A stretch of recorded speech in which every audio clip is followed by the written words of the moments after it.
ว่าเรายืนขึ้นดีไหมครับเราจะร้องบทเพลงนี้ด้วยกันฉันได้วางใจในพระเจ้านะครับนมัสการพระเจ้าด้วยเพลงนี้ด้วยกันนะครับ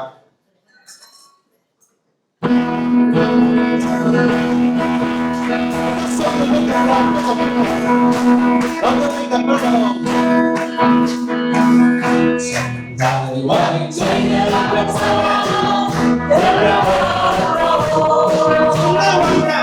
ฉันได้วางใจในพระองค์ทรงเป็นพระผู้เป็นมีผู้เป็นพระอยู่เราให้ใจไม่หวั่นไหวฉันได้วางใจในพระเจ้าให้ประคองใจเพื่อทรงเป็นเพื่อนทรงเป็นเพื่อนที่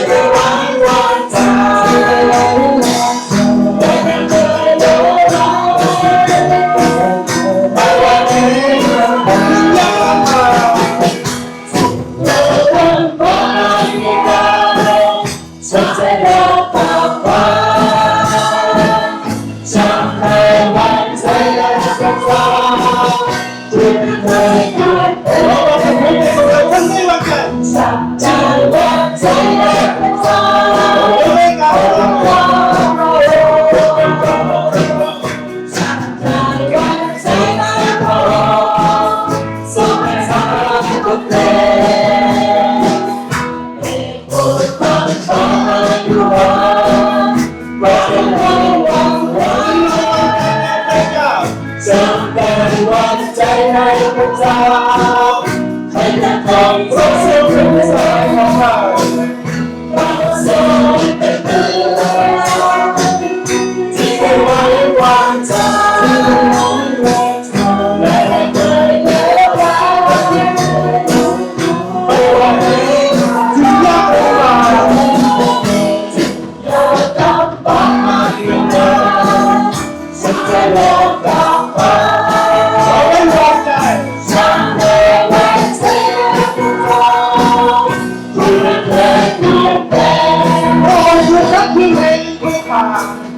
เราคงจะต้องเปลี่ยนเป็นผู้พระเจ้าของเราพระเยซูทรงแสนชาติทรงพระเจ้าของชาติของเราทรงเราทรงเป็นผู้เป็นทรงเป็นสหายของเราสหายของเรา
ในพระเจ้าของเราด้วยกัน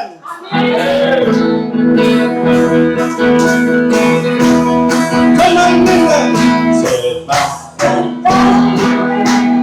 เชิญมาให้เยซูเป็นความดีคนมาเยซูคือได้ทรงรักเราแต่เธอที่มีเรายังไม่สิ้นเราจึงต้องเสียดีเพราะว่าเราสร้างให้เป็นโซ่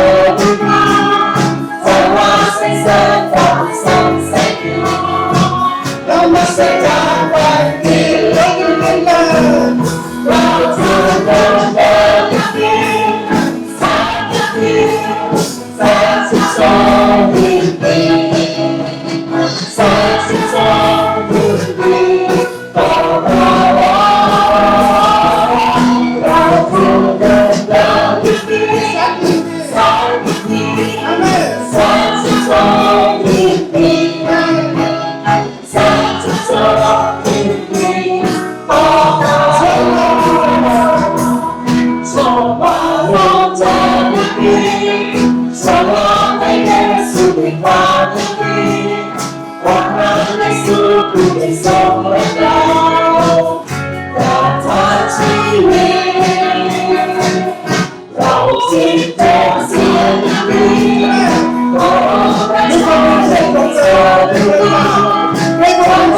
พระเจ้าเรามีความชื่นชมยินดีอยู่ในพระเจ้าของเราเมื่อเรามองดูธรรมชาติที่พระเจ้าทรงสร้างไม่ว่าจะเป็นท้องฟ้าภูเขาหรือดอกไม้ที่สวยงามทุกสิ่งกำลังประกาศความยิ่งใหญ่ของพระเจ้าพระเจ้าของพระเจ้าได้บอกเราว่าทุกสิ่งที่มีลมหายใจจงสรรเสริญพระเจ้า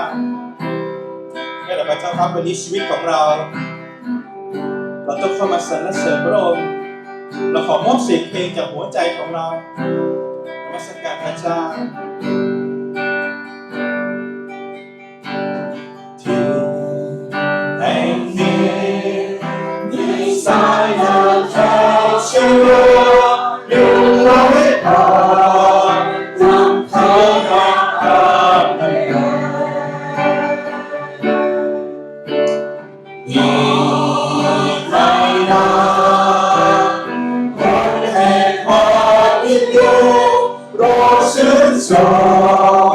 สรรเสริญไปทั่วโลกที่แห่งนี้ที่แห่งนี้เป็นสายน้ำแห่งชีวิตอยู่ไว้ก่อนพวกเธอและข้าพเจ้าอยู่ไม่นานเราชื่นช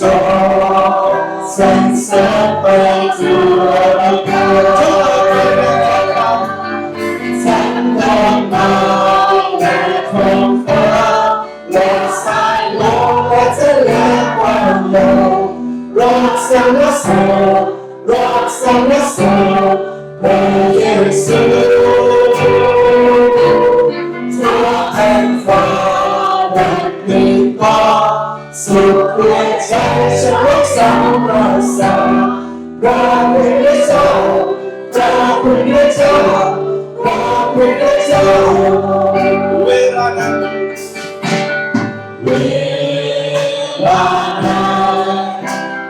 ฟ้า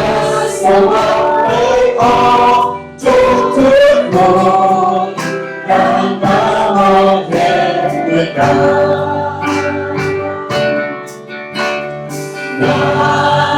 ที่สองดอกไม้จะได้พบพระสุริของพระองค์ทรงลงมาทั้งดอกไม้และท้องฟ้าและสายลมและทะเลกว้างใหญ่ร้องสรรเสริญร้องสรรเสริญพระเยซู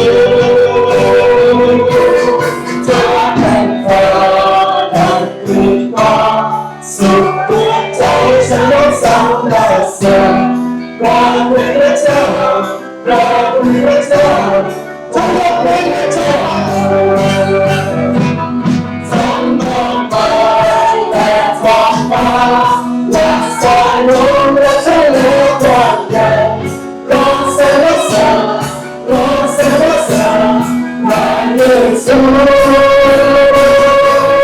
ขอแผ่นฟ้าดังดึงมองสู่หัวใจฉันสรรเสริญพระเป็นพระเจ้าพระเป็นพระเจ้าและทุกฝ่ายเป็นพระเจ้าทั้งโลกมาและความมาและสวรรค์และทะเลกว้างใหญ่ร้องสรรเสริญร้องสรรเสริญพระเยซูตัวแผ่นฟ้าดังดึงมองสู่หัวใจฉันสรรเสริญรอคุณพระเจ้ารอคุณพระเจ้ารอคุณพระเจ้ารอคุณพระเจ้ารอคุณพระเจ้าเยซูขณะปัจจัยนี้ไม่ใช่การรอคอยวันที่พระองค์เสด็จกลับมาเท่านั้นแต่เป็นการเปิดหัวใจของเราให้พระองค์เข้ามาครอบครองชีวิตของเราในวันนี้มารานาธาเป็นคำอธิษฐานของเราที่เราร้องจากหัวใจของเราว่าองค์พระเยซูขอเสด็จมาเถิดนมัสการพระเจ้า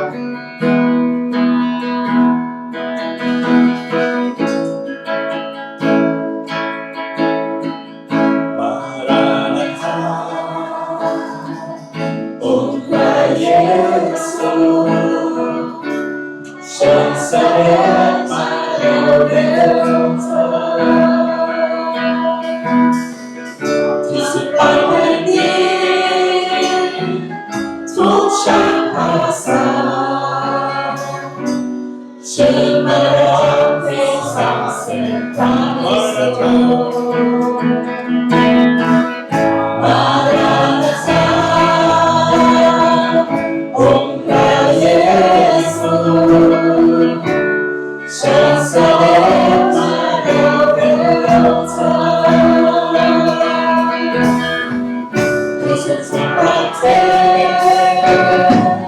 มาเป็นเจ้าและเป็นเราไม่สนสารพระเยซูขอให้เราของท่านพระเยซูเสด็จมาเราจะไปถึงที่สุดปลายแผ่นดินโลกออกมาเป็นเพื่อนและพระเยซูให้เราเลิกและสร้างเราจะขอเราจะขอรับเราในที่สุดให้มาราธา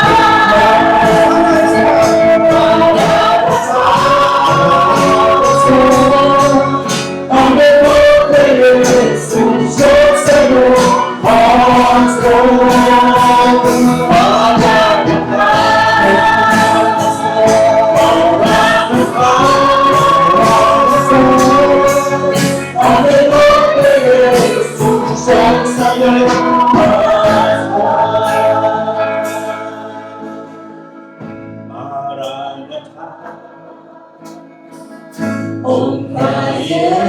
ซูทรงเสด็จมาเร็วเถิดที่สุดปลายแผ่นดินทุกชาติภาษาเชิญมาร้องเพลงสรรเสริญพระเยซู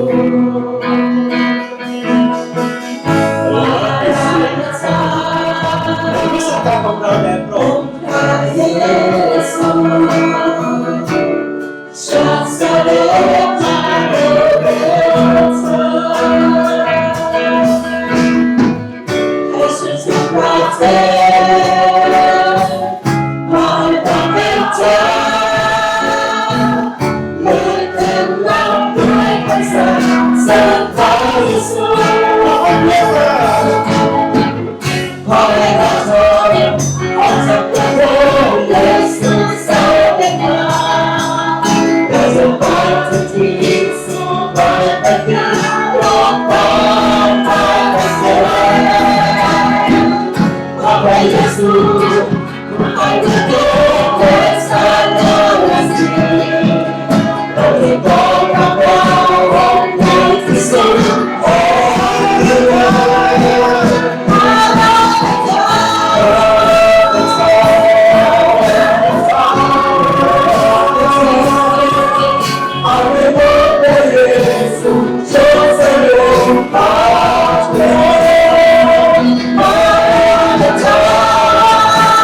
แล้วก็มือสรรเสริญพระนามถวายเกียรติแด่องค์จอมราชาของข้าพเจ้าทั้งหลายเราดูหลักข้อเชื่อด้วยกันนะครับข้าพเจ้าเชื่อวางใจในพระเจ้าพระบิดาผู้ทรงฤทธิ์ที่สุดผู้ทรงสร้างฟ้าสวรรค์และโลกข้าพเจ้าเชื่อวางใจในพระเยซูคริสต์พระบุตรองค์เดียวพระบิดาทรงปฏิสนธิโดยพระวิญญาณบริสุทธิ์ทรงกำเนิดจากมารีสาวพรหมจารีทรงทนทุกข์ทรมานในสมัยที่ก่อนปิลาตปกครองทรงถูกตรึงที่กางเขนแล้วมรณะทรงถูกบรรจุไว้ในอุโมงค์เสด็จลงสู่แดนมรณะในวันที่สามทรงคืนพระชนม์พระองค์เสด็จขึ้นสวรรค์ประทับบนเบื้องขวาของพระเจ้าผู้ทรงฤทธิ์ที่สุดจากที่นั้นพระองค์จะเสด็จมาพิพากษาคนเป็นและคนตายข้าพเจ้าเชื่อวางใจในพระวิญญาณบริสุทธิ์และเชื่อมั่นในสากลคริสตจักรบริสุทธิ์ในการร่วมสมานฉันท์ระหว่างธรรมิกชนการอภัยโทษบาปการที่กายคืนชีพและสมบูรณ์ชีพนิรันดร์อาเมน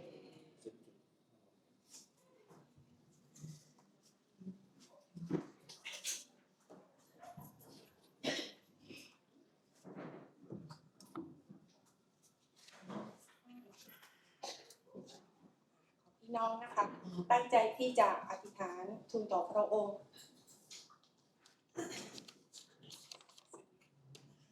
สดุดี34ข้อที่1ข้าพเจ้าจะสรรเสริญพระเจ้าตลอดไปคำสรรเสริญอยู่ที่ปากข้าพเจ้าเรื่อยไปจิตของข้าพเจ้าโอ้อวดในพระเจ้าให้คนที่เสงี่ยมเจียมตัวได้ฟังและยินดีเชิญยอพระเกียรติพระเจ้าพร้อมกับข้าพเจ้าให้เราสรรเสริญพระนามของพระองค์ด้วยกันอาเมนสาธุการพระบิดาพระเจ้าผู้ยิ่งใหญ่สูงสุดผู้ทรงสร้างฟ้าสวรรค์และแผ่นดินโลกผู้ทำงานพระบิดาเจ้าหนักหนาพระบิดาเจ้าเพื่อที่จะให้เราเกิดมาพระเจ้าโดยที่เราไม่ต้องเหน็ดเหนื่อยใดๆเลยพระบิดาเจ้าข้าเราโมทนาพระคุณของพระองค์สำหรับความบริสุทธิ์ของพระองค์ความรักมั่นคงของพระองค์ความยิ่งใหญ่ของพระองค์ความสัตย์ซื่อในพระสัญญาของพระองค์พระบิดาเจ้าณเวลานี้เราขอบพระคุณพระองค์สำหรับวันสะบาโตที่เราได้หยุดพักผ่อนพระบิดาเจ้าและเข้ามาหาพระองค์พร้อมกับพี่น้องทุกๆคนและได้รับความชื่นชมยินดีกลับไปพระบิดาเจ้าข้าณเวลานี้พระเจ้าทุกวันเวลาข้าพระองค์พระบิดาเจ้าขอบพระคุณพระองค์สำหรับทุกสิ่งทุกอย่างที่พระองค์ทรงประทาน ขอบพระคุณวันคืนพระบิดาเจ้าที่มีแต่สิ่งดีงามและการเลี้ยงดูพระบิดาเจ้าไม่ว่าลูกจะอยู่ในถิ่นที่ใดพระบิดาเจ้าไม่ว่าจะอยู่ในอียิปต์พระองค์ทรงไถ่ออกมาไม่ว่าเราจะอยู่ในถิ่นทุรกันดารพระองค์ทรงเลี้ยงดูเราไม่อดสิ่งดีใดๆเลยพระบิดาเจ้าและแม้เราอยู่ในคานาอันพระบิดาเจ้าจิตวิญญาณเราเต็มไปด้วยพระวิญญาณบริสุทธิ์ของพระองค์และการทรงนำของพระองค์และความชื่นชมยินดีที่มีแต่ของพระองค์แต่เพียงผู้เดียวพระบิดาเจ้าณเวลานี้พระบิดาเจ้าลูกมีความบาปพระบิดาเจ้าทุกวันเวลาลูกปกปิดความบาปของตัวเองพระบิดาเจ้าค่ะณเวลานี้ลูกเข้ามาหาต่อหน้าพระพักตร์ของพระองค์ลูกวางทุกสิ่งไว้พระบิดาเจ้าและสารภาพถึงความบาปของลูกเข้าใกล้พระองค์พระบิดาเจ้าลูกจึงรู้ว่าลูกมีความบาปมากมายลูกไม่สมควรเลยที่จะเข้าเฝ้าพระองค์ที่จะได้รับโอกาสพระบิดาเจ้าแต่ด้วยความรักมั่นคงของพระองค์พระบิดาเจ้าณเวลานี้พระองค์ทรงนำเสื้อคลุมที่ขาวสะอาดบริสุทธิ์มาคลุมความสกปรกของลูกพระบิดาเจ้าและนำลูกเข้ามาสารภาพบาปต่อพระองค์พระบิดาเจ้าของความบาปของลูกไม่ว่าจะทั้งกายใจคำพูดและความคิดพระบิดาเจ้าที่ทุกวันเวลาลูกได้กินผลไม้พระบิดาเจ้าแห่งการรู้ดีรู้ชั่วและตัดสินพี่น้องตัดสินผู้อื่นพระบิดาเจ้าขอพระองค์ที่จะนำให้เราหลุดออกจากคำแช่งสาปนี้พระบิดาเจ้าและให้เราได้เข้าไปสู่ดินแดนคานาอันที่พระองค์พระบิดาเจ้าทรงจัดสร้างไว้เพื่อเราทุกๆคนให้เราได้รับความรอดพระบิดาเจ้าข้า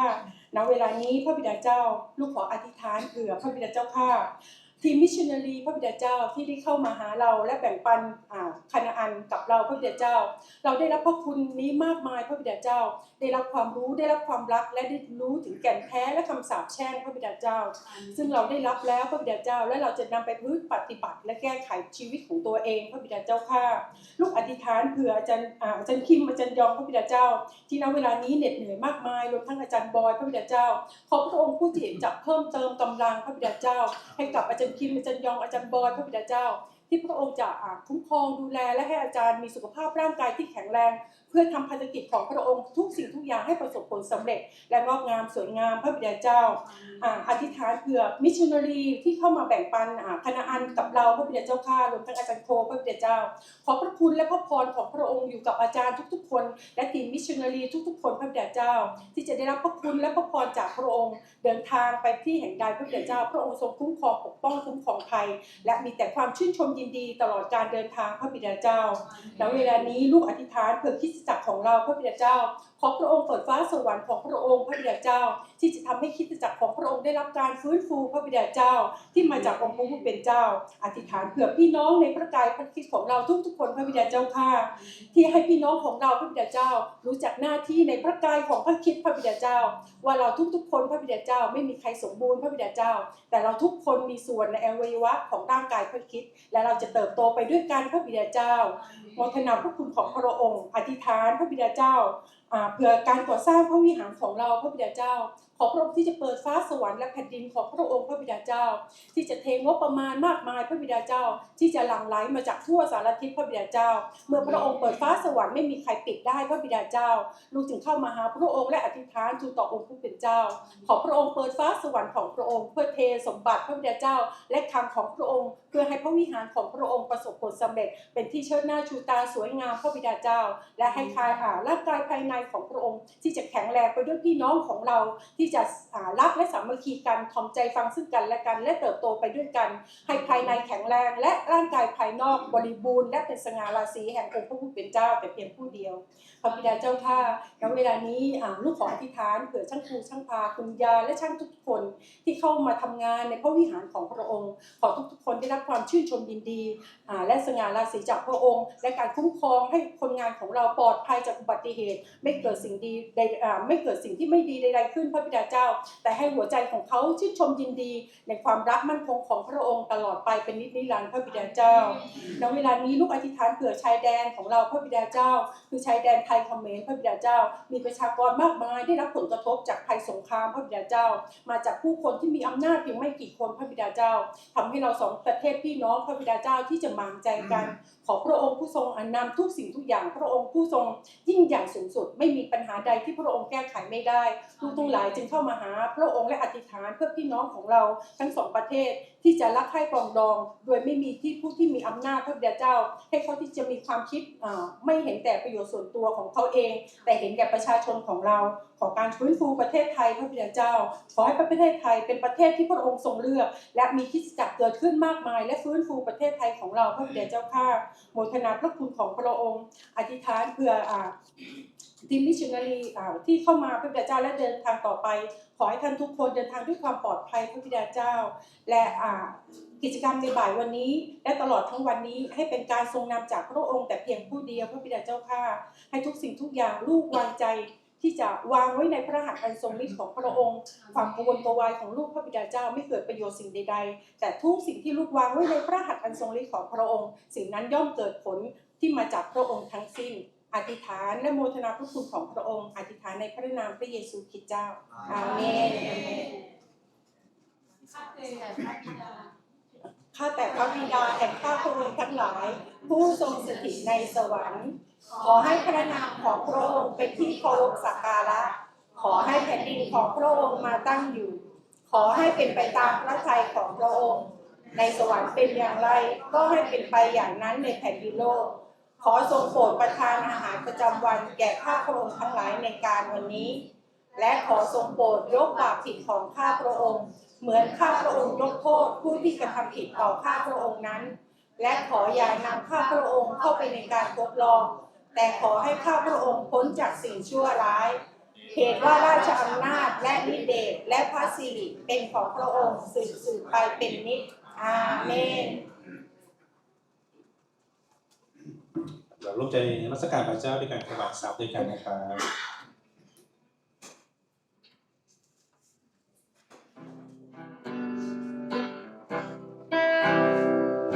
บางคนจงลงบางคนจงยังทันเดินเรา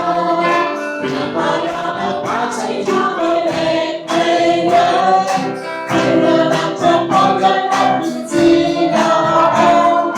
บางคนที่เธอเราและเธอสองคนช่วยทำเราเราพร้อมของเธออยู่ที่เราเอาเราเราพร้อมสุดเพื่อเยซูประทานเราเราพร้อมกันเราอยู่ที่เราเอาเราเราพร้อมของข้าสุดเพื่อเยซูประทานแม้ทุกคนจะพร้อมที่จะส่งต่อมากมายข้าพเจ้าสัญญาให้คนจะทำไม่ไหวรับพระพรสุขสันต์สิ้นและความสื่อไม่ได้แล้วพระเจ้าประทานความเงินจนเหลือปัญญาเราเราพร้อมของเธออยู่ที่เราพระพรสุขเพื่อเยซูประทานเราเราพร้อมกันและอยู่ที่เราเราเราพร้อมของข้าศึกเพื่อเยซูประทานเวลาทำต่อสู้เธอเป็นกันเยอะหรือใหญ่แล้วเราเอาใจความพูดเป็นเจ้าอยู่กันจงรับรู้เพราะคนทุกสวรรค์ต้องการช่วยปลอบโยนให้ทุกท่านใจตลอดสิ้นกาลเราพร้อมของเธออยู่ที่เราเราพร้อมสิ่งใดในสุดประทานเราพร้อมกันนั่งดูที่เรานับว่าความของข้าศึกมีเยซูประทานเราพร้อมของเธออยู่ที่เราเราพร้อมสิ่งใดในสุดประทานเราพร้อมกันนั่งดูที่เรานับว่าความของข้าศึกมีเยซูประทาน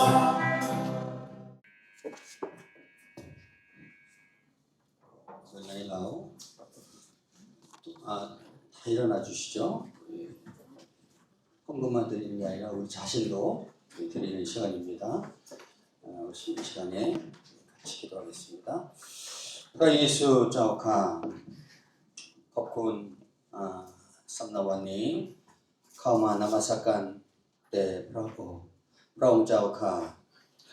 ขอบคุณพระองค์ที่ประทานชีวิตสุขภาพและกำลังให้ เราสามารถทำงานได้ ในเวลานี้พวกเรานำทรัพย์มาถวายแด่พระองค์ด้วยความเชื่อเหมือนกับที่อิสอัคอวยพระพรยาโคบในปฐมกาลบทที่27ขอพระองค์ประทานนำข้างจากฟ้าและความอุดมสมบูรณ์ของแผ่นดินแก่พวกเราขอพระคุณและการจัดเตรียมจากพระเจ้าทุกสิ่งทุกอย่าง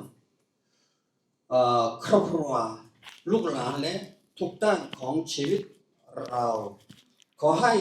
ทรัพย์ทวานี้ถูกใช้เพื่ออาณาจักรของพระเจ้าและเป็นทั้งให้จิตวิญญาณมั่งหมายได้รับความรอดโปรดอวยพระพรทุกมือที่ถวายและให้ผู้ที่หวานได้เก็บเกี่ยวผลอย่างอุดมสมบูรณ์อย่างมั่งหมายขอถวายพระเกียรติทั้งหมดแด่พระองค์และอธิษฐานในพระนามของพระเยซูคริสต์เจ้าอาเมน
แบ่งปันในวันนี้ด้วยกันก่อนนะครับหัวข้อในการแบ่งปันเป็นของพระเจ้านะครับในเช้าวันนี้นะครับที่จะมาถึงเรานะครับประดมด้วยการได้อ่านข้อด้วยกันในนะครับ1 2 3 ความรักแห่งต้นไม้ให้สำนึกความดีและความชั่ว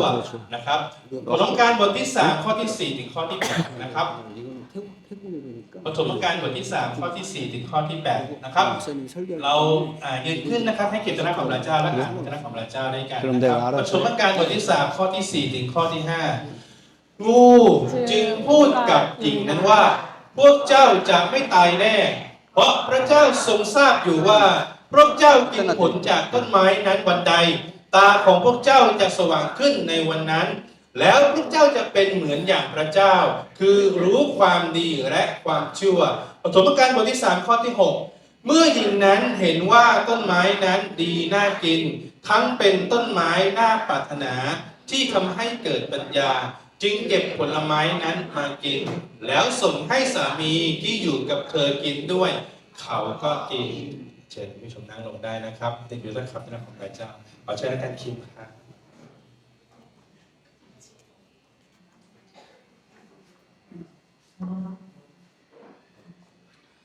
พี่น้องนะครับเวลานี้ก็เราได้รับพระวจนะของพระเจ้านะครับคือผมก็แนะนำอาจารย์โกยงมินนะครับมาจากเกาหลีเลยนะครับแล้วก็จริงๆคือผมรู้จักกันอาจารย์โกนะครับก็20 ปีแล้วก็ก่อนโควิดอาจารย์โกก็เข้ามาแล้วก็เป็นพระวจนะของพระเจ้ากับเรากับมิชชันนารีนะครับคนที่ก็ได้ฟังพระวจนะของพระเจ้าจากอาจารย์โกนะครับเขาได้รับทราบซึ้งใจมากเพราะว่าดำเนินชีวิตของเขาจริงๆนะครับคือการพูดกับการกระทำของเขาไปด้วยกันก็เลยอาจารย์จงกับอาจารย์คิมนะครับก็เคารพและคือชอบอาจารย์โกก็เลยก็วันนี้พระเจ้าก็ทรงประทานนะครับก็อาจารย์โกแล้วก็พี่น้องรู้จักกานาอันเป็นบังกานารู้จักใช่ไหมครับอาเมนกานาก็ทุกพูดนะครับเรา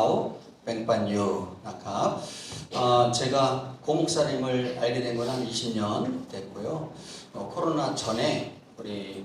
목사님들, 우리 선교사님들 대상으로 오셔서 세미나 해주시고 간간히 또 우리 교인들하고 만나셔서 하나님 말씀을 전해주셨는데 들을 때마다 큰 은혜가 있었고 또 우리 고목사님과 또 사모님의 삶이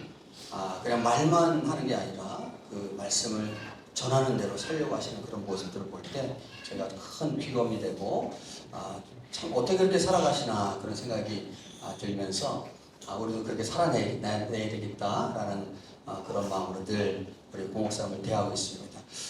오늘 이렇게 주일 예배 우리 가나안 우리 팀들이 이렇게 오셔서 함께 하셔서 너무 감사하고요. 환영합니다. 아멘. 저희 교회들도 우리 가나안 또 글로벌 동행 팀들 선교회 팀을 환영하고 있습니다. 내일부터 진행된 세미나를 위해서 계속 기도해 주시고요. 또 오늘 우리 고 목사님 말씀 전하실 때 큰 은혜가 있게 될 줄 믿습니다. 아멘. 할렐루야. 아멘. 할렐루야. 아멘. 나오시죠. 통역은요 저희 집사람이 아주 그냥 낭낭한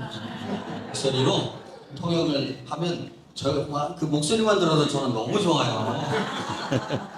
사랑으로 통역을 하겠습니다.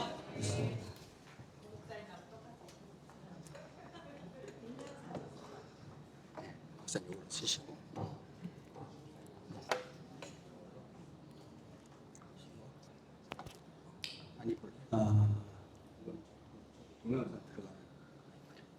여러분들 만나서 반갑습니다. ยินดีที่ได้พบกันพี่น้องอีกครั้งหนึ่งนะคะ 저는 한국에서 글로벌 동행 선교회를 섬기는 고영민 목사입니다. ข้าพเจ้าศาสนาจังโกยงมีกำลังรับใช้ global นะคะ global เป็นพันธกิจของพระเจ้า 하나님이 말씀을 열어주신 지는 20년이 됐고요. พระเจ้าเปิดเผยพระวจนะตั้งแต่20 ปีกว่าก่อนนะคะ 이 선교회를 그 오픈해서 섬기고 있는 건 3년째 들어갔습니다. แล้วก็ทำมิชชั่น global นะคะก็ประมาณ2 ปีมาแล้วค่ะ 오늘 오신 분들은 우리 한국 전국소 오셨고 또 외국에서도 여러분이 오셨습니다. วันนี้กลุ่มเรานะคะมาจากต่างประเทศหลายๆประเทศส่วนใหญ่มาจากเกาหลีแต่บางคนมาจากอเมริกามาจากออสเตรเลียนะคะหลายๆที่เป็นกลุ่มเรา 예, 지금 미국에서도 열려서 말씀이 증거되고 있고 พระเจ้าเปิดเผยเป็นปังกานาอานให้ได้โปรดที่สหรัฐอเมริกาก็เลยก็กำลังเบ่งปันอยู่ค่ะ 이번에는 태국을 하나님이 여시려고 ครั้งนี้ขอบคุณพระเจ้าเปิดประตูสำหรับรับใช้ไทยในมิชชันนารีในเกาหลีมิชชันนารีเกาหลีในไทยก็เลยก็พระเจ้าเปิดประตู 예, 우리 목사님들 한 40여 명이 오늘 참가를 했습니다. ตั้งแต่พรุ่งนี้ก็ประมาณ40ท่านนะคะมิชชันนารีเกาหลีมารวมสัมมนาค่ะ 우리 김근수 목사님은 아주 젊었을 때부터 제가 알고 지내는 아주 제가 사랑하는 후배입니다. อาจารย์กิมกึนซูเป็นรุ่นน้องของข้าพเจ้ารู้จักกันมา20กว่าปีแล้ว 네, 오늘에 이르기까지 20여 년 동안의 시간 속에 우리 김근수 목사님 사모님을 이렇게 계속 만나게 되고 또 여러분들과 함께 이렇게 만나 뵙게 돼서 너무나 감사하고 기쁩니다. รู้สึกประทับใจและได้รับถวายเกียรติแด่พระเจ้าว่าก็ภายใน20 ปีก็ผูกพันกันกับครอบครัวอาจารย์กิมแล้วก็เคยมาที่นี่หลายครั้งพี่น้องบางคนจำได้อาจารย์โงใช่ไหมคะก็เลยรู้สึกก็ถวายเกียรติแด่พระเจ้า 우리 김 목사님은 제가 아끼는 후배 중에서 정말 아끼는 후배입니다. ข้าพเจ้ารักอาจารย์ยิมถนอมอย่างมากมาย ในรุ่นน้องพวกรุ่นน้องอาจารย์ 오늘 여러분들 예배 드리는 거 보니까 내가 감동이 왔어요. ข้าพเจ้ามาที่นี่แล้วก็ร่วมนมัสการวันนี้ได้รับพระคุณมากมายและประทับใจนมัสการของเรา 우리 김 목사님이 여러분들을 잘 훈련을 시킨 게 느껴졌어요. ข้าพเจ้าสัมผัสว่าอาจารย์กิมอาจารย์ยองก็การเลี้ยงดูเลี้ยงสมาชิกอย่างดีก็เลยก็เติบโตมากขึ้นเรื่อยๆก็ขอบคุณพระเจ้า 앞으로 우리 김 목사님을 통해서 새생명교회죠. 새생명교회가 제가 볼 때는 아마 동남아에서 최고 큰 교회로 축복받을 것 같아요. อาจารย์ไว้พระพรว่าคริสตจักรชิมไมซองประการจะรุ่งเรืองเติบโตมากมายในอินโดจีนและก็ตะวันเอเชียให้มากขึ้นเรื่อยๆ 예, 그러면 이제 말씀 들어가 보겠습니다. 오늘 제가 전할 말씀은 선악과의 비밀입니다. ค่ะตั้งแต่วันนี้นะคะเราเข้าสู่เป็นปังพระวจนะของพระเจ้านะคะวันนี้หัวข้อความลับของต้นไม้แห่งความรู้ดีรู้ชั่ว 네, 본문은 창세기 3장 4절로 8절까지인데 사모님 동시에 읽을까요? เนี่ยอันนี้เอาไป읽었어요. 읽었어요? 네, 한 번 더 읽을까요? 아까 다 읽었어요? 예, 아까 그러면 다 읽었어요. 제가 대충 한국 분들 때문에만 읽을게요. อาจารย์อ่านให้ฟังสำหรับพี่น้องเกาหลีนะคะปฐมกาลบทที่3ข้อ 4절로 5절까지만 읽겠습니다. 4 กับ 5 뱀이 여자에게 이르되 너희가 결코 죽지 아니하리라. 너희가 그것을 먹는 날에는 너 눈이 밝아 하나님같이 되어 선악을 알 줄을 하나님이 아심이니라. 제가 20년 전에 이 말씀을 깨달았습니다. ข้าพเจ้าได้ก็สำนึกนะคะได้รับพระพรโดยการทางความลับนี้จากพระเจ้า 저는 제가 우연히 본 책 한 권에서 제 인생을 많이 바꿔놓는 내용의 말씀이 이 선악과에 대한 부분이었습니다. วันนั้นข้าพเจ้าได้เห็นหนังสือเล่มหนึ่งนะคะอันนี้ก็โดยบังเอิญแต่ว่าที่นั่นเขียนไว้ว่าเกี่ยวกับความลับของตรดชนะคะตรดช 이 선악과가 저는 생각도 않고 책을 읽다가 이 말씀을 하나님이 깨닫게 하셨는데 이 깨닫고 저는 하늘이 쫙 쪼개지는 그 감동을 경험했습니다. ข้าพเจ้าไม่ได้นึกถึงกับความลับของตรดชแต่วันนั้นพระเจ้าเปิดเผยความลับของตรดชวันนั้นฉันรู้สึกตกใจมากแล้วก็ฟ้าเหมือนก็แยกออกมันรู้สึกก็อย่างนี้ 대부분 선악과 그러면은 선악과를 따먹었다 이 정도로 이해를 했는데 คริสเตียนทุกคนก็เข้าใจว่าเกี่ยวกับตรดชนะคะก็มนุษย์คู่เลขก็จะต้องตรดชก็เลยก็ได้รับสาปแช่งก็รู้แค่นี้เท่านั้น 제 눈에는 그게 아니라 바로 선과 악을 알게 됐다라는 이게 저의 눈에는 들어왔습니다. แต่ข้าพเจ้าวันนั้นพระเจ้าให้นึกถึงว่าก็มนุษย์หลังจากแต่ต้องตรดชนะคะก็ตั้งแต่วันนั้นมนุษย์ได้รู้ความดีและความชั่วจุดนี้ก็จริงๆก็มันให้เราก็ตื่นเต้น 그리고 난 다음에 우리 성도들에게 주일날 이 말씀을 전했는데 15분을 딱 전했습니다. แล้วก็ถึงวันสะบาโตข้าพเจ้าแบ่งปันเรื่องความลับของตรดชกับสมาชิกแบ่งปันเทศนาแค่15 นาทีเอง 그 15분의 말씀을 전했을 때 전 교인이 충격을 먹었습니다. วันนั้นก็สมาชิกทุกคนแค่15 นาทีเทศนาแค่15 นาทีแต่ว่าได้รับมันอะไรนะคือมันตกใจและคือประทับใจจริง 예. 그리고 우리 사모가 저한테 그랬습니다. 이런 설교 일찌감치 좀 하지. 이제 하느냐고 그랬습니다. ๆวันนั้นภรรยาอาจารย์ก็มาอะไรนะเยอะๆไม่ใช่เยอะๆนะคะเขาก็มาอะไรนะเซลว่าเทศนาแบบนี้เมื่อก่อนก็ค่อยเทศนาแบบนี้ก็ดีกว่าแต่เมื่อก่อนก็ไม่ค่อยเทศนาอย่างนี้ก็วันนี้ก็พูดถึงว่าเทศนาดีมากๆ 예. 그러면서 교회가 완전히 바뀌기 시작했습니다. ตั้งแต่วันนั้นบรรยากาศคริสตจักรก็เปลี่ยนแปลงเรื่อย 이 선악과가 중요한 이유는 이게 원죄이기 때문에 그렇습니다. ก็ตรดชนะคะต้นไม้ก็ตรดชก็เป็นอะไรนะคือสำคัญคืออันนี้เป็นคือเกี่ยวข้องกับความบาปดั้งเดิมของมนุษย์ 창세기 2장 16절 17절의 말씀을 한번 보면요. เขาดู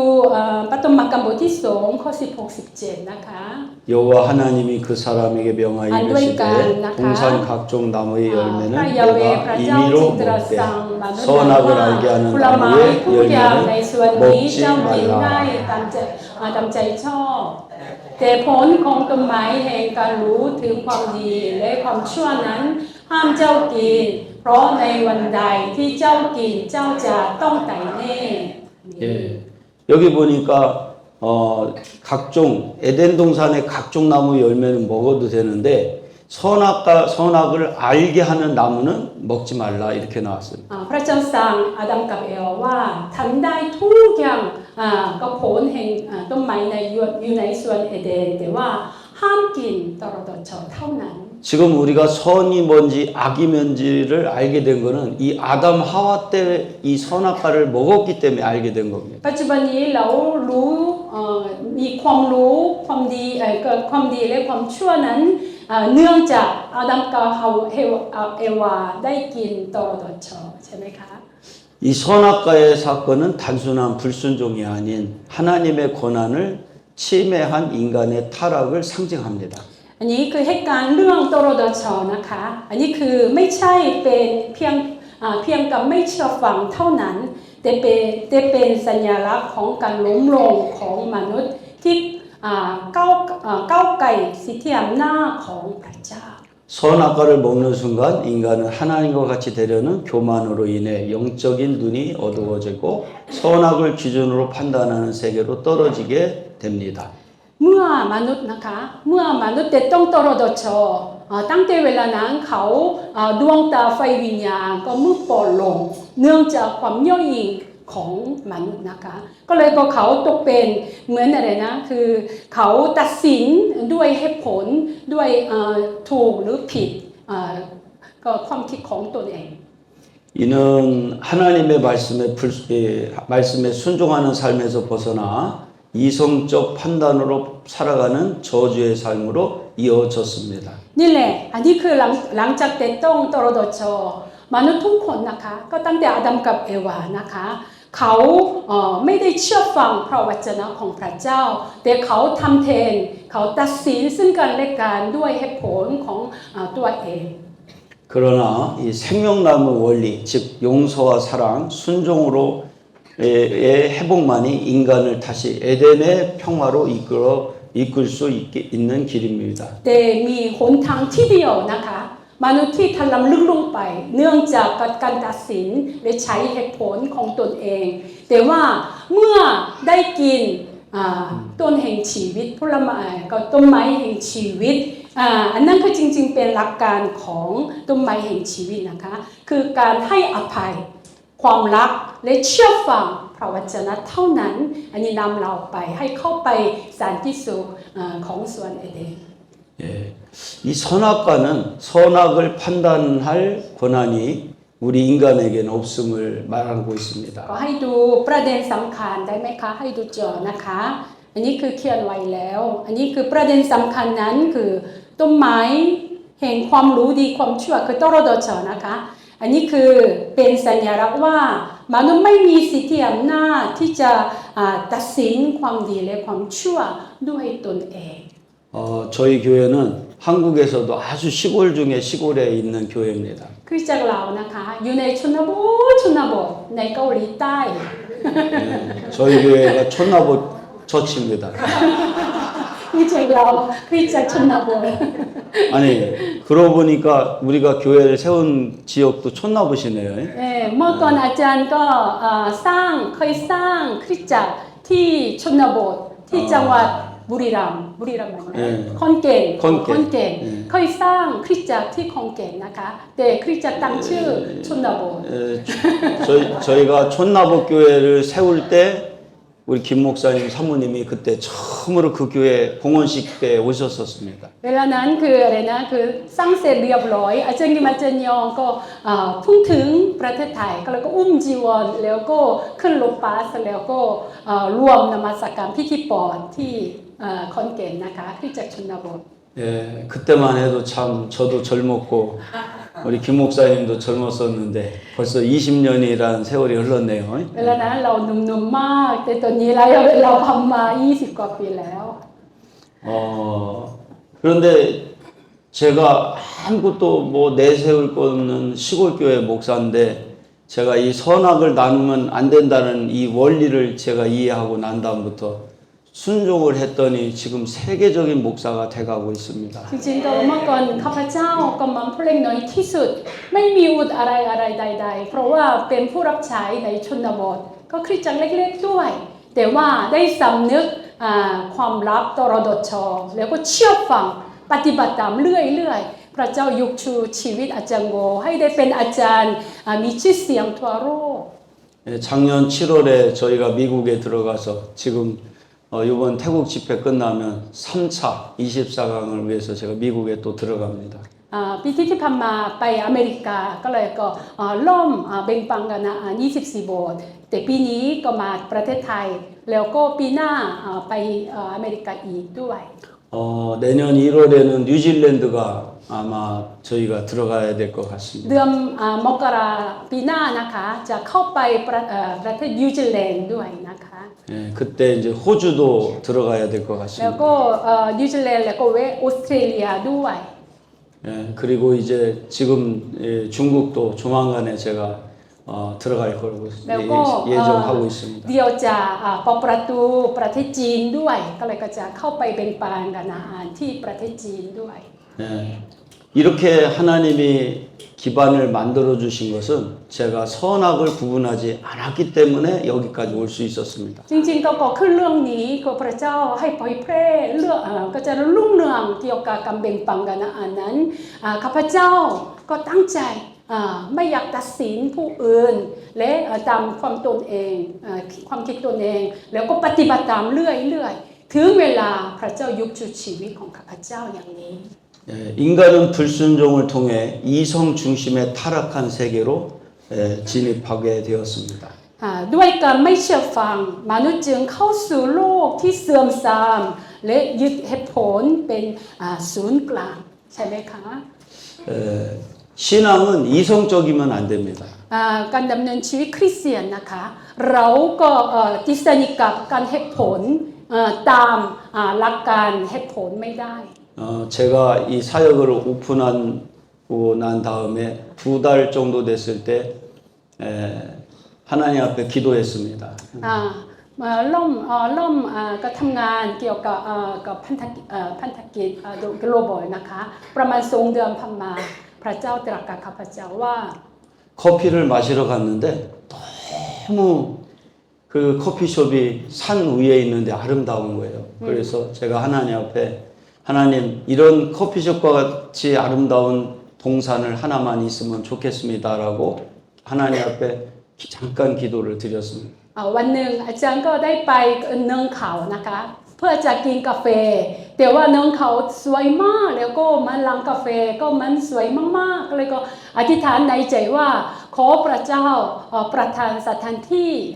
นี่มันแบบนี้เพื่อจะพันธกิจมิชชั่นของเรา 그런데 어떤 권사님이 한 분이 전화를 와서 แต่มาคณะคนหนึ่งโทรมาอาจารย์ 목사님 제가 암만 생각해도 30년 전에 사놓은 땅이 5,000평이 있는데 ก็พระเจ้าก็มาคณะคนหนึ่งก็บอกว่าเขาก็ซื้อที่ดินก็30 ปีมาแล้วก็เขาก็มีแต่ว่า10 ไร่ก็กว้างมากๆใหญ่มากแต่ก็เมื่ออธิษฐานพระเจ้าสักกิใจเรื่อยๆให้ถวาย 이 땅을 목사님께 하나님이 드리라고 하네요. พระเจ้าสั่งว่าจงถวายที่ดินนี้ให้แก่อาจารย์โกเพื่อพันธกิจของพระเจ้า 그리고 1년 정도 지났을 때 또 어떤 원로 사모님인데 사모님이 저보고 땅을 구경하라고 가자고 그래서 갔더니 거기서 10,000평을 또 땅을 받았습니다. หลัง1 ปีผ่านมาก็ภรรยาอาจารย์ก็เกษียณแล้วแต่เขาชวนอาจารย์ขอไปดูที่ดินของฉันเถอะก็เลยก็อาจารย์ก็ตามไปแต่เขาให้เห็น20 ไร่ที่ดินของเขาด้วย 그리고 작년 12월에 목사님 한 분이 오셨는데 15분 만에 3만 평을 쓸 수 있게끔 됐습니다. ก็หลังจากปีที่ผ่านมาซีเซปีบางคนหนึ่งก็เขาเสนอให้ใช้ที่ดินของเขาทั้ง50 ไร่มากขึ้นเรื่อยๆโอ้โห 그래서 2년 만에 45,000평을 쓰게 됐습니다. หลังจากก็ให้ในส่วนปีนะคะพระเจ้าอนุญาตให้ได้ใช้ที่ดิน70 ไร่100 ไ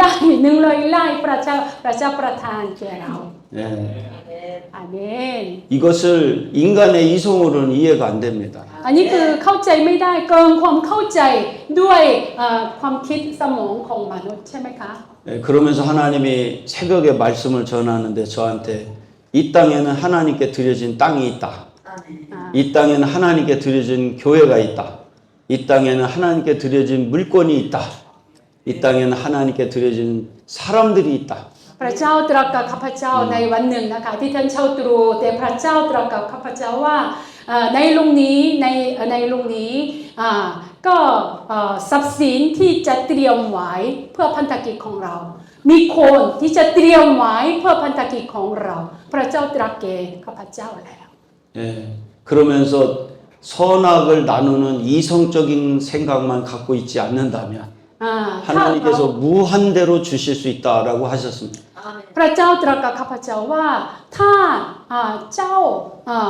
ไม่ตัดสินถูกและผิดความดีและชั่วถ้าไม่ตัดสินอย่างนี้เท่านั้นถ้าอย่างนั้นเราจะประทานพระพรทุกมุมทุกด้านซึ่งไม่จำกัดอะไรเลยพระเจ้าสัญญาว่า 오늘 새생명교회 우리 성도님들도 이성적 관점만 버리고 정말 선악을 구분하지 않으면 이성적 관점만 버리게 되면 하나님께서 이 태국에도 드려진 땅이 있고 드려진 건물이 있고 드려진 물건이 있고 드려진 사람이 있다고 했는데 우리 새생명교회가 마음껏 누리게 될 줄 믿습니다. พระเจ้าไว้พระพรคริสตชิมในสองประการและสมาชิกทุกคนว่าถ้าเราไม่ตัดสินด้วยเหตุผลและความคิดของตัวเองอย่างนั้นพระเจ้าในประเทศไทยก็เหมือนกันนะคะก็ที่ดินที่จะถวายแด่พระเจ้าทรัพย์สินที่จะเตรียมเพื่อพันธกิจของพระเจ้าคนก็เหมือนกันที่จะเตรียมไว้เพื่อพันธกิจของพระเจ้าพระเจ้าประทานแก่คริสตชิมในสองประการซึ่งไม่จำกัดอะไรเลยอาเมน 자, 영적인 눈은 어두워지고 서로 판단하는 세계가 시작됨을 보게 됩니다. เมื่อเราแต่ต้องตลอดเฉยยังไงครับพี่น้องดวงตาไฟวิญญาณของเรามืดปอลงแน่นอนและโลกแห่งการตัดสินซึ่งกันและกันก็เริ่มต้นขึ้นอย่างนี้ 우리는 영적인 눈이 열려야 됩니다. พวกเราก็ ควรจะโปรดดวงตาไฟวิญญาณอาเมนไหมคะอาเมน 영적인 눈이 열려야 제가 얘기하는 이런 말들이 이해가 됩니다. เมื่อได้โปรดนะคะได้โปรดดวงตาไฟวิญญาณกำลังเข้าใจคำพูดของข้าพเจ้าอยู่ 아니 작년 7월에 미국 들어간다고 해서 미국이 열리겠습니까? แม้ข้าพเจ้าก็ปีที่ผ่านมาเข้าไปประเทศสหรัฐอเมริกาแม้เข้าไปก็เปิดประตูก็กำแบ่งปันได้ไหมไม่ได้ 그런데 뉴욕에 지금 미국의 핵심인 뉴욕에 지금 50명이 넘는 목회자들이 이 말씀을 갖고 열고 있습니다. แต่พระเจ้าเคลื่อนไหวในประเทศอเมริกาก็เลยก็นิวยอร์กนะคะเป็นศูนย์กลางของอเมริกากำลังผู้รับใช้50 ท่านเขาก็ฟังทุกวันและแบ่งปันกันอ่านทุกวันอยู่ 왜 열릴까요? 그것은 영적이기 때문에 열리는 겁니다. ทำไมพระเจ้าอนุญาตให้เผยแพร่พระวจนะแบบนี้อันนี้เป็นเรื่องไฟวิญญาณของพระเจ้า 만평을 땅을 기증한 그 사모님도 정말 그 땅이 너무 좋아요. 너무 좋다 보니까 다 대지로 바꿀 수 있는 땅이에요. 대지로. กับภรรยาซีเซพิบาลเขาก็เคยถวาย20 ไร่ใช่ไหมคะเขาก็จริงๆก็แผ่นดินนั้นที่ดินนั้นสวยมากเขาก็เปลี่ยนเขาก็สามารถใช้เพื่อตนเองได้ 그 땅 위에서 내려다보면 광활합니다. 얼마나 넓은지 จริงๆก็ที่ 광활합니다. ดินนั้นกว้างมากๆและสวยงามด้วย 그런데 그 땅을 막 여러 사람들이 그 땅을 팔으라고 해도 팔질 않았어요. ก็หลายคนมาแล้วก็ขอขายหน่อยอยากจะซื้อขอขายหน่อยแต่เขาไม่ได้ขาย 근데 제가 가서 그 땅을 이렇게 구경을 하는데 그 사모님이 막 그 땅에 대해서 설명을 하는데 제 머리에 네가 쓴다고 해라. 하나님이 쓴다고 해라. 그렇게 얘기하라고 했어요. วันนั้นคือก็พระศิษย์พิบาพาจำไปแล้วก็ให้ดูก็เลยก็เขาก็แนะนำและอธิบายที่ดินนั้นแต่วันนั้นพระเจ้าบอกว่า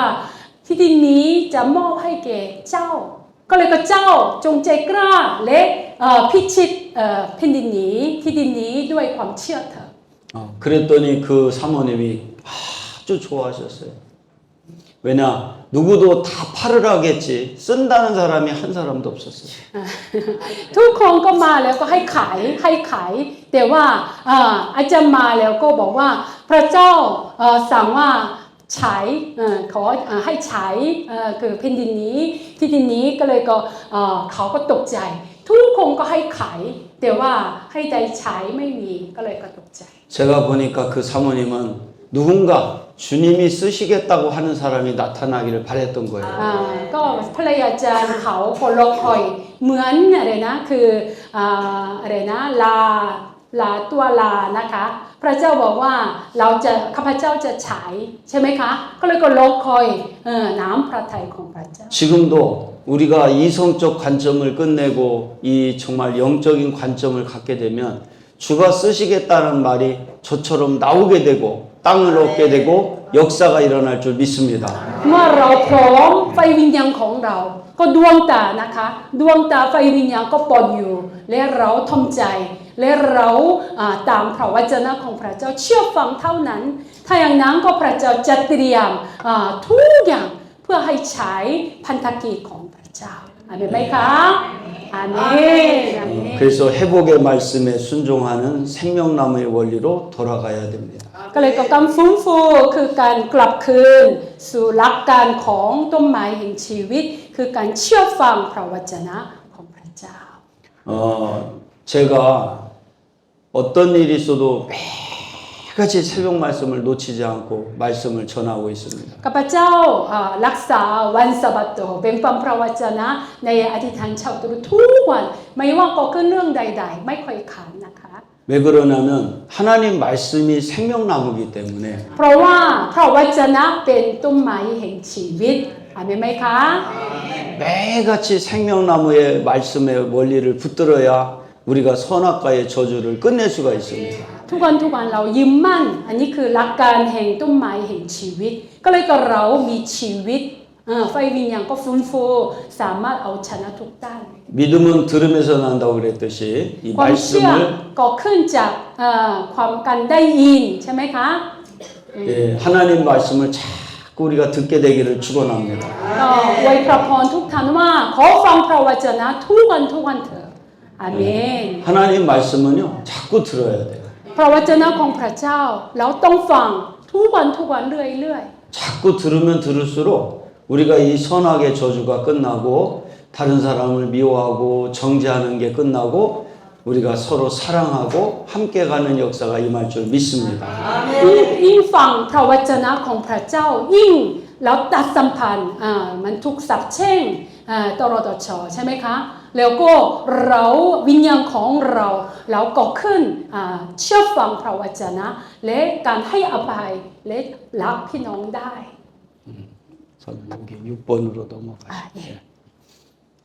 자, 선악과의 사건이 단순한 불순종이 아니라 하나님의 주권을 거스러 인간 스스로 옳고 그름을 판단하는 교만에서 비롯된 타락의 본질임을 보았습니다. เมื่อกี้บอกแล้วนะคะพี่น้องอันนี้คือเหตุการณ์เรื่องตรดชนั้นไม่ใช่แค่เพียงคือไม่เชื่อฟังกับไม่เชื่อฟังเท่านั้นแต่เขาแต่ต้องคือสิทธิอำนาจพิเศษของพระเจ้าก็เลยก็ตกเป็นเหมือนถูกสับเช่นจากพระเจ้า 이 사건은 인류가 하나님 말씀 중심의 삶에서 이성적 판단과 정죄의 중심의 삶으로 옮겨가게 된 비극적 출발점입니다. เหตุการณ์นี้เป็นจุดเริ่มต้นของก็จริงๆก็มันอะไรนะก็น่าเศร้าใจนะคะมันที่ทำให้มนุษยชาติเปลี่ยนจากชีวิตที่ยึดพระวจนะของพระเจ้าเป็นศูนย์กลางแต่ไปสู่ชีวิตที่ยึดการตัดสินด้วยเหตุผลและการพิพากษาเป็นศูนย์กลาง 신앙은 이성적으로 보려고 하면 안 됩니다. การดำเนินชีวิตความเชื่อดำเนินชีวิตของคริสเตียนก็อย่าใช้หลักการเหตุผลนะคะ 제가 만평을 얻을 때도 이성적이었다면 어찌 못했을 겁니다. เมื่อฉันได้ที่ดิน20 ไร่ถ้าฉันก็มันจบกับความคิดหรือหลักการเหตุผลไม่สามารถหลับได้แน่ 이 만평이면 한국 돈으로 해도 수십억이 넘습니다. 20 ไร่ก็จริงๆก็มันเงินเกาหลีโอ้โหอันนี้ก็หลายล้านบาทนะคะล้านบาทแน่ 아주 대로변에서 얼마 떨어지지도 않았습니다. ใกล้ชิดกับก็ถนนใหญ่ด้วย 그런데 이 수십억도 넘는 거를 주가 쓰시겠다고 말 한마디에 그걸 내준다는 것은 있을 수가 없는 겁니다. เขาก็จริงๆก็มันอะไรนะฟังว่าพระเจ้าจะใช้ก็เลยก็เขายอมมอบถวายอันนั้นก็จริงๆก็น่าอัศจรรย์มาก 근데 저는 아무 생각 없이 주가 쓰시겠다고 하라고 해서 그냥 내 마음속에 주님의 음성이 들려서 주가 쓰겠다고 한 것밖에 없습니다. ได้ยินพระสุรเสียงจากพระเจ้าก็เลยก็ข้าพเจ้าบอกว่าพระเจ้าจะใช้ก็เลยก็มันประกาศแค่นั้นก็ภรรยาศิษย์พิบาลเขายอม 그런데 그냥 그 기증한 그 사모님이 너무 기뻐하면서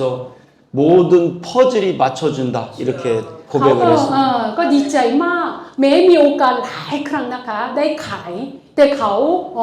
ไม่ขายเพราะว่าอันนี้เขารอคอยน้ำพระทัยของพระเจ้าก็เลยก็เมื่อได้ยินจากอาจารย์เขารู้สึกว่าโอ้มันอะไรนะคะก็จิ๊กซอว์นะคะทุกชิ้นใช่ไหมคะก็มันติดกันก็เลยก็โอ้สำหรับวันนี้พระเจ้าจะเตรียมไว้ 우리 새생명교회도 정말 이성적 관점이 탁 끝나고 영성의 관점이 싹 열려지기를 축원합니다. อาเมนคริสตจักรไม่สองประการก็เช่นเดียวกันนะคะมุมมองการตัดสินกลิ้งออกไปแล้วก็มุมมองเชื่อฟังพระวจนะได้กินพระวจนะคือต้นไม้แห่งชีวิตทุกๆวันใช่ไหมคะถ้าอย่างนั้นพระเจ้าเปิดประตูทุกมุมทุกด้านกับสำหรับคริสตจักรไม่สองประการแน่นอน 자, 오른손을 다 들고 ขอยกมือขวานะคะกำมืออย่างนี้ทุกคนนะคะ 자, 우리 한국 분들은 태국 분들에 맞춰주세요. 이성적 관점은 가고 ประกาศพุทธอาจารย์ว่าก็จงอะไรนะคือตัดสินตามความคิดตามหลักการจงออกไปขอพูดตามนะคะ 1 2 3 ตัดสินกันผมจบไป 영성의 관점은 와라. มุมมองแห่งความเชื่อเข้ามาเถิด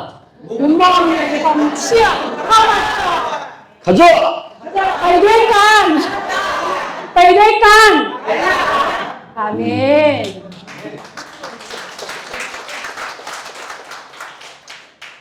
지금 이 시대를 살아가는 우리 역시 선악의 원리에 머무르며 말씀보다 내 생각을 따르고 사랑보단 판단을 앞세우며 살아갈 수 있습니다. ในยุคปัจจุบันนี้ก็เช่นกันนะคะเราก็อาจยังคงอยู่ภายใต้หลักการของต้นไม้แห่งคือโตโรดอชนะคะแต่โดยเลือกทำตามความคิดของตนเองมากกว่าพระวจนะและให้การตัดสินมาก่อนความรัก 그러나 예수 그리스도께서 생명나무의 길을 다시 열어주셨고 우리는 이제 말씀에 순종하며 용서와 사랑으로 회복되는 삶을 선택할 수 있습니다. แต่พระเยซูคริสต์ได้ทรงเปิดหนทางของต้นไม้แห่งชีวิตให้อีกครั้งหนึ่งและบัดนี้เราสามารถเลือกดำเนินชีวิตด้วยการเชื่อฟังพระวจนะและฟื้นฟูด้วยการให้อภัยและความรักได้อาเมน 저도 이 생명나무의 원리를 20년 동안 붙들었던 ข้า 겁니다. พเจ้ายึดหลักการแห่งต้นไม้แห่งชีวิตยึดมั่นภายใน20 ปีมา 어떻게든 판단하지 않고 선악을 나누지 않고 생명나무 원리를 선택해서 지금까지 왔던 겁니다. พยายามไม่ตัดสินผู้อื่นแต่ให้อภัยและเข้าใจมากกว่าเดิมแล้วก็สำแดงความรักเรื่อยๆก็เลยกับพระเจ้าทรงนำ 그랬더니 하나님이 역사를 일으키고 있고 저희 이 말씀을 갖고 가는 사람은 끝이 없는 역사가 일어날 수 있습니다. พวกเราทุกคนก็เช่นเดียวกันถ้าเราทุกวันเชื่อฟังพระวจนะของพระเจ้าและใครควรแม้เราไม่เพอร์เฟกต์แน่นอนไม่ถึงความสมบูรณ์แบบแน่ๆเพราะว่าเราดำเนินชีวิตตามพระวจนะ 100% ยากแต่ว่าเรา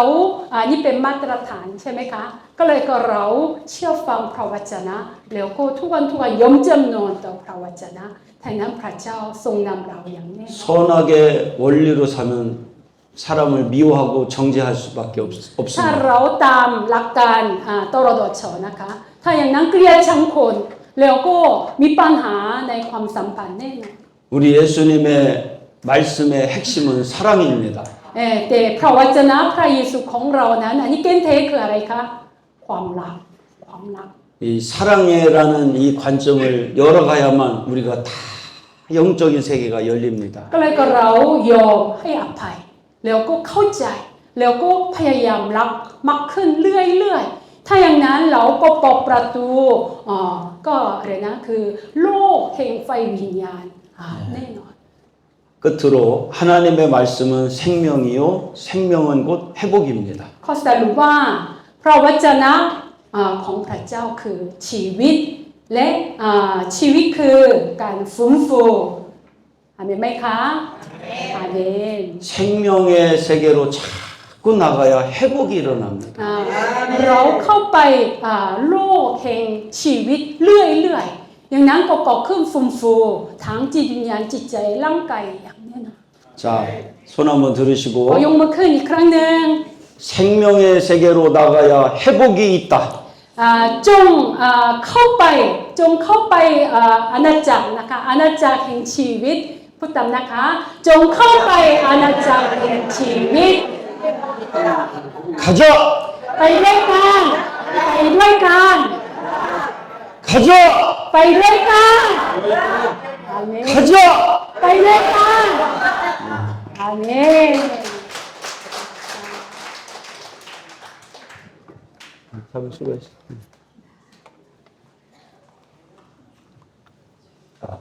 펜 남았으면 먹어. 어떻게 아홉. 살라스 리병 브라운나카. 제가 24년 전에 한국을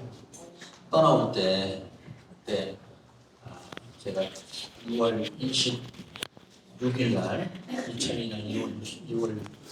26일 날 한국으로 떠나왔는데요. 그때 저희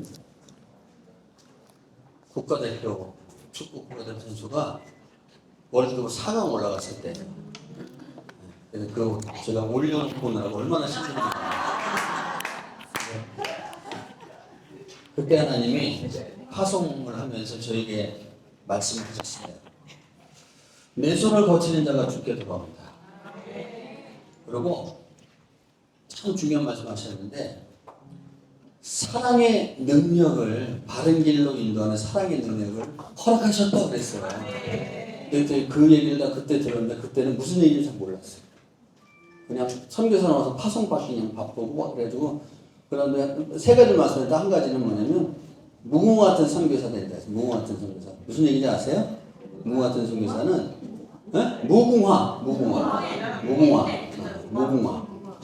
무궁화 같은 선교사는 선교사 끝까지 간다는 거예요. 우리나라 끈기 있게 인내 있게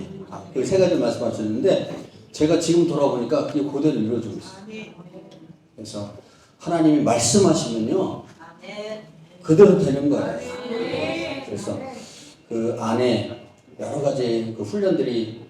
애굽을 나와서 가나안 아니 애굽을 나와서 광야 가나안 그게 있지만 하나님이 우리를 만들어 주실 줄 믿습니다. 그러나 nakapเมื่อกี้นี้อาจารย์โกเป็นความพระวจนะของพระเจ้านะครับคือเรียกว่าความรักของพระเจ้าพระวจนะของพระเจ้าเป็นความรักของพระเจ้าพระวจนะของพระทรงสำแดงความรักของพระเจ้าแล้วพระเจ้ารักดวงวิญญาณแล้วก็พระเจ้านะครับอยากเก็บเกี่ยวดวงวิญญาณก็ใช้พันธะชีวิตของเราแล้วก็เลยพี่น้องนะครับเวลานี้เราอธิษฐานพระเจ้าก็ให้ฤทธานุภาพของเราคือความรักของพระเจ้าแล้วเลยพี่น้องนะครับถ้าความรักของพระเจ้าทำกลางชีวิตของเราเราก็จบแล้วไม่ต้องห่วงอะไรเลยพระเจ้าก็ดูแลชีวิตของเราคือการแบ่งปันของกานาอันก็เหมือนกันนะครับคือพระเจ้าทรงสำแดงความรักของพระเจ้าก็พันธะพระวจนะของพระเจ้าแล้ว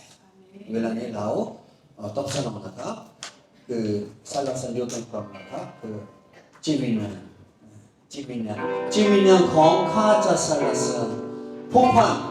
ความรักของพระเจ้าใช่ไหมครับ제가 말씀을 쭉 이번에도 우리 세나카린 교회에서 새생명 교회에서 말씀 들어보니까 가나안은요 뱅방 가나안은 하나님의 사랑이에요. 그게 결론이야 결론. 그래서 여기 보면 오직 주의 사랑에 매여 오직 주의 사랑에 매여 그 오직 주의 능력에 매여 우리가 하나님이 그렇게 사랑하시는 십자가에 못 박혀 죽으실 때까지 그렇게 충성 헌신했던 그 사랑 그 영혼들을 사랑하고 그 영혼들을 사랑함에 하나님의 찬양으로 영광 돌리는 이 찬양을 우리가 이 아침에 부르시면서요 하나님 다시 한번 우리가 주님 첫사랑을 회복하기 원합니다. 하나님 더욱더 사랑하기 원합니다. 우리가 말씀대로 정말 주님 말씀하시면 그대로 되는데 하나님 그렇게 될 줄 믿습니다. 하나님의 사랑에 매여 하나님의 말씀에 매여 우리가 그렇게 살아가기 원합니다. 우리 가나안 나눔 모든 우리 함께 하신 모든 우리 동역자들도 다시 한번 주님의 사랑에 매여 그 말씀에 매여 주님이 원하시는 그 길을 갈 수 있도록 위해서 기도하기 원합니다. 이 교회를 위해서 기도해 주시고요. 이 땅을 위해서 기도해 주시고 하나님의 나라를 위해서 기도해 주시기 바랍니다. 주인양 건가자 살려서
하나님, 주의 사랑님이 하나님 원하시는 교회를 감당하기 원합니다.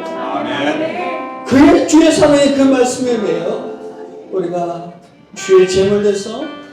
기쁨으로 주를 쫓아나가기 원합니다. 하나님, 우리를 사용하여 주옵소서. 영광을 위하여 사용하여 주옵소서. 하나님, 주님 받아주시고 주님이 쓰시겠다. 주님이 말씀하시는 줄 믿사오니 우리에게 말씀하여 주옵소서. 하나님이 우리를 국민을 여겨주시고 하나님이 오스트리아 국민을 여겨주시고 미국을 국민을 여겨주시고 하나님 캄보디아 국민을 여겨주옵소서. 중국을 국민을 여겨주옵소서. 내 소지와 마음을 나한테 건네보라오. 그래서 거쳐 심히 건네오 뺀 큰 무차대 부랑 뚜어이니 광나 공부라자 뺀 Perwacanan komperacan, 왜냐면 위로 공부에서 상권과 주단들과 병정과 러벤 큰 무차 공부라자 뒤태기 그러고 같이 다니니까 내 소장 상권 준비되니까 우리 주여 공부 드리겠습니다. 주여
서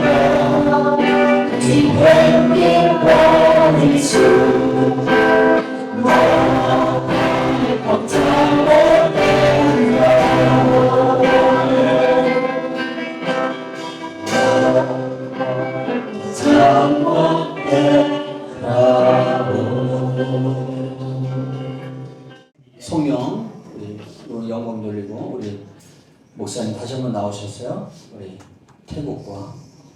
또 열방을 향해서 이곳에 모인 모든 분들을 위해서 우리 축도해 주시겠습니다. 목사님 잠깐 나오셔서 축도해 주시겠습니다. 우리 먼저 찬양하겠습니다. 우리 송영 먼저 찬양하고 우리 목사님 축도. 목사님 조금만 해주세요. 우리 살라스는 거도 살라스.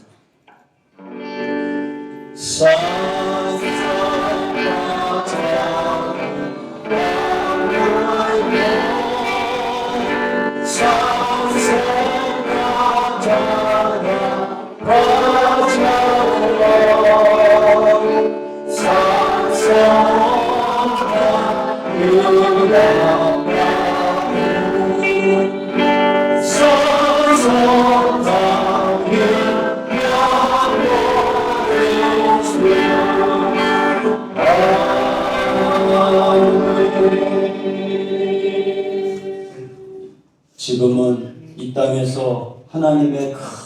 큰 은혜와 은총이 새생명교회와 인도 차이나 전체와 전 세계에 임하는 역사가 임하기를 성부와 성자와 성령의 이름으로 간절히 축원하옵나이다. Amin. Praise the Lord, Prophet Tanaka.